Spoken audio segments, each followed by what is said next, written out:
ሳይንስ ኦብጀክቲቭ ነው። ከጊዜ ጊዜ ከቦታ ቦታ የማይለዋወጥ ማንኛውም ሰው ቢተገብረው ሊሰራ የሚችል መንገድ። ዛሬ በዚህ ቪዲዮ the science of getting rich የሚለውን በዋላስ ዲ ዋትልስ የተጻፈውን መጽሐፍ ከጫፍ እስከ ጫፍ የምንዳስሰው ይሆናል። እስከ መጨረሻው ድረስ አብራችሁን ከቆያችሁ የዚህ መጽሐፍ ተሸላሚም ትሆናላችሁ። የመጀመሪያው ከዚህ መጽሐፍ ላይ የምንወስደው ነጥብ ግልጽ ዓላማና ቅድ ይኑርህ። ይህን መያዝ ትኩረት ለማድረግና ጠንክሮ ለመስራት ተነሳሽነትን ለመፍጠር ይጠቅማል። እንዲሁም አጭር መንገድ በሚያስጉዙ ነገሮች ተደናቅፈን እንዳንወድቅ ያደርጉሃል የሚል ነው። አብዛኛውን ጊዜ ወጣቶች ያለ ዕድሜ የሚጀመር የፍቅር ግንኙነት ውስጥ እንዲሁም ሱስ ውስጥ የሚገቡት በጸብ ድብድቡ ሲሳተፉ የምናየው ግልጽ የሆነና ነጋቸውን የሚያሳይ ዓላማ ስለሌላቸው ዛሬ ላይ የሚያዩቸው ጥቃቅን ነገሮች በሙሉ ስለሚስባቸው ጭምር ስለሆነ ግልጽ የሆነ እንዲሁም ከምንወዳቸው ሰዎች ጋር የተሳሰረ ዓላማና ዕቅድ ቢኖረን መልካም ነው ማለት ነው። ሁለተኛው ዋላስ ዲ ዋትልስ በመጽሐፉ ላይ ያስቀመጠው ነጥብ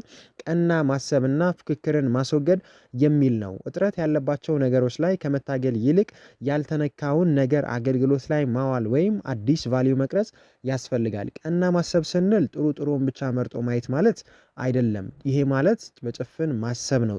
ጥሩን መርጦ ማየት ብቻ ሳይሆን ግን ጥሩን አይተን ማበረታታት፣ መጥፎን አይተን ወደ ጥሩ መቀየር፣ ችግርን አይተን የመፍትሄ ሐሳብን ማመንጨት ነው ቀና ማሰብ የሚባለው። ፍክክር ስንል ደግሞ ፍክክርና ውድድርን መለየት ያስፈልጋል። ውድድር ማለት ዓለም የምትመራበት መርህ ነው።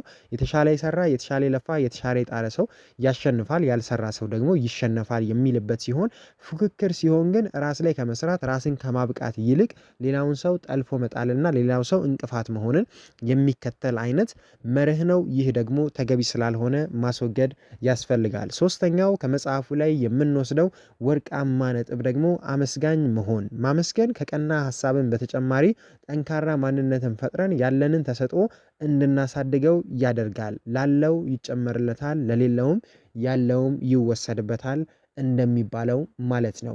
ላለው ይጨመርለታል ማለት ያለውን ነገር ተጠቅሞ የሚሰራ የሚጥር የሚያመሰግን ሰው ይጨመርለታል ማለት ሲሆን፣ ለሌለውም ያለውም ይወሰድበታል ማለት ደግሞ ያለኝ ተሰጥኦ ትንሽ ነው፣ ያለኝ ተሰጥኦ በቂ አይደለም፣ ያለኝ ብቃት ጥሩ አይደለም የሚሉ ሰበቦችን በመደርደር የሚያማርርና እነዛን ነገሮች ሰርቶ የማያሳድግ ሰው የለኝም ብሎ ስላመነ የለኝም ብሎ ስላልሰራም ጭምር ያለውም ነገር ይወሰድበታል ለማለት እንደሆነም መረዳት ያስፈልጋል። የመጨረሻው ከዚህ መጽሐፍ ላይ የምንወስደው እኔን በጣም የሚማርከኝና የሚያስማማኝ ነጥብ ደግሞ የተግባር ሰው ሁን የሚል ነው። ዋላስ ዲ ዋትልስ ዘ ሳይንስ ኦፍ ጌቲንግ ሪች በሚለው መጽሐፍ ላይ ይህንን በአንድ ስንኝ እንዲህ አድርጎ ይገልጸዋል። ከሺህ ንድፈ ሐሳቦች አንድ ተግባራዊ ተሞክሮ ይበልጣል። ብዙ ስልጠና ከመውሰድ፣ ብዙ መጽሐፍ ከማንበብ፣ ብዙ ቪዲዮችን ከማየት የተሻለ የሚሆነው አንድ የገባንን ነገር መተግበር፣ ምድር ላይ ማዋል መቻል፣ ከዛ ሌሎች ነገሮችን መማር፣ እነሱን መተግበር፣